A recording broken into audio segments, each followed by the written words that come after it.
Deputy President of the Republic of South Africa.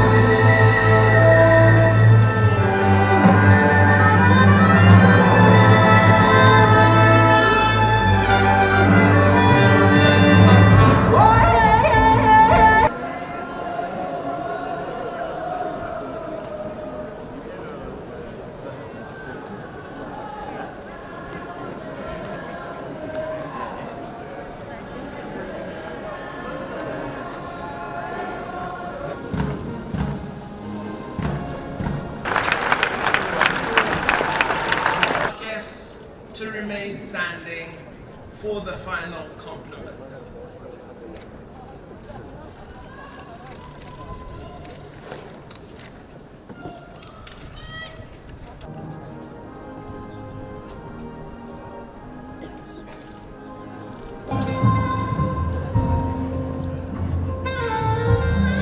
The process. So please particularly advise all honorable members and guests to stay in their seats. We have a very long list.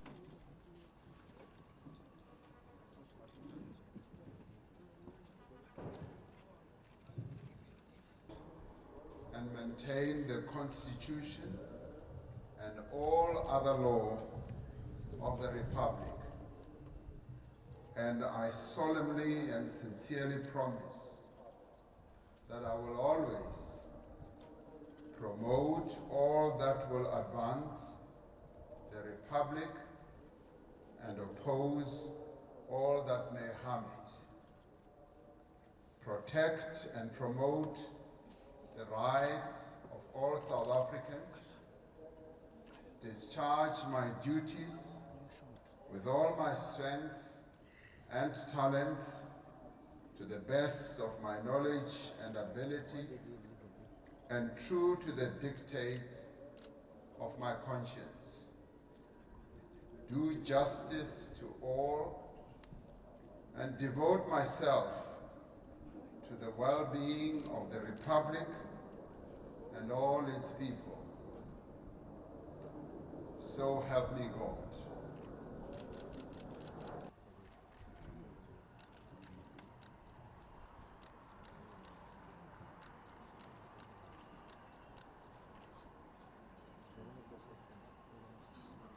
Augusta, A109s in the lead and the rear, respectively, and the two Kawasaki EK114.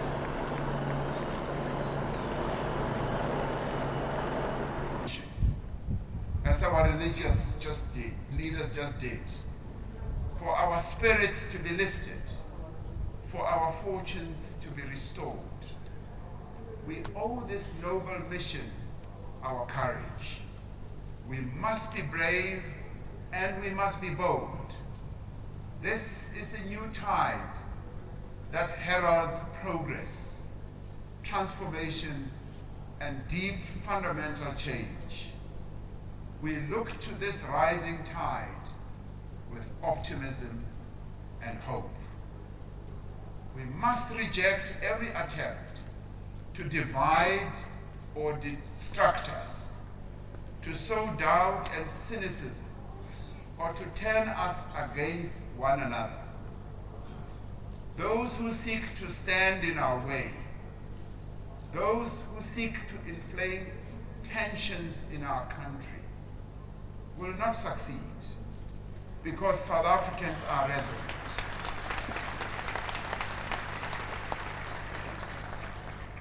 Those who seek to undermine our institutions will fail, because democracy lives in the hearts of all our people and shall never be dislodged. Nothing will distract us from serving the people and advancing their interests. Now is the time to move forward. Together, we will and we can do more and better as South Africans. It is a moment of fundamental consequence in the life of our nation. It is a moment when we must choose to either move forward together or risk losing all we have built. In this moment, we must choose to move forward, to close the distances between South Africans and to build a more equal society, to translate the promise of our Constitution and the vision of the Freedom Charter into a reality for all. This moment requires extraordinary courage and leadership. It requires a common mission to safeguard national unity, peace, stability, inclusive economic growth, non-racialism, and non-sexism. Through the ballots that they have cast, the people of South Africa have made plain their expectation that the leaders of our country should work together. They have directed their representatives to put aside animosity and dissent, to abandon narrow interests. And we say, yes, the people of South Africa have spoken, and we accept.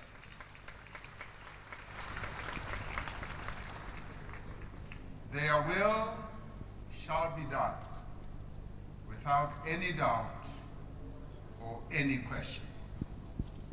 The voters of South Africa did not give any single political party the full mandate to govern our country alone. They have directed us to work together to address their plight and realize their aspirations.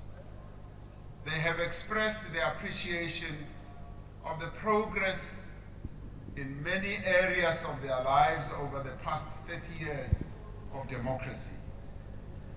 They have also been unequivocal in expressing their disappointment and disapproval of our performance in some of the areas in which we have failed them. They want a transformed, growing, and inclusive economy that creates jobs for millions of job seekers and offer business opportunities to entrepreneurs in our nation, women, men, young and old. The people have been clear about what they want. They want a South Africa in which all may find shelter in our democratic constitution and may find protection in our courts. They have described a country in which all may rise above the circumstances of their birth, nurtured by loving families, aided by a caring state, and empowered by initiative, will, and hard work. Through their votes, they have made clear that they want the basic necessities of a life that is comfortable, happy, healthy, and secure. Through their votes, they asserted that they want enough food to eat, water that is clean, affordable electricity that is available at all times. They want decent homes that keep out the wind, the rain, and the cold. They want well-maintained roads and street lights that work. The people of South Africa have asked no more than to be properly cared for when they are sick. They want the young people of our country to be taught well, for the elderly to be cared for, and for those without work to work. The people of South Africa have spoken about the land they want to farm, about the businesses they want to run, about the things and products they want to make, about the skills they want to learn. They have spoken of their desire to be safe in their homes, on the streets, in their cities, in their villages, and on their farms. The people have demanded an end to the theft of public funds and the capture of the state. Above all, the people of South Africa have stressed that they are impatient with political bickering and the endless blame game amongst politicians and political parties. They want us to put their needs and aspirations first, and they want us to work together for the sake of our country. Today I stand before you as your humble servant to say that we have heard you. As the President of the Republic of South Africa, I will work with everyone to reach out and work with every political party and sector that is willing to contribute to finding solutions to the challenges our country faces as we transition to a new decade of freedom.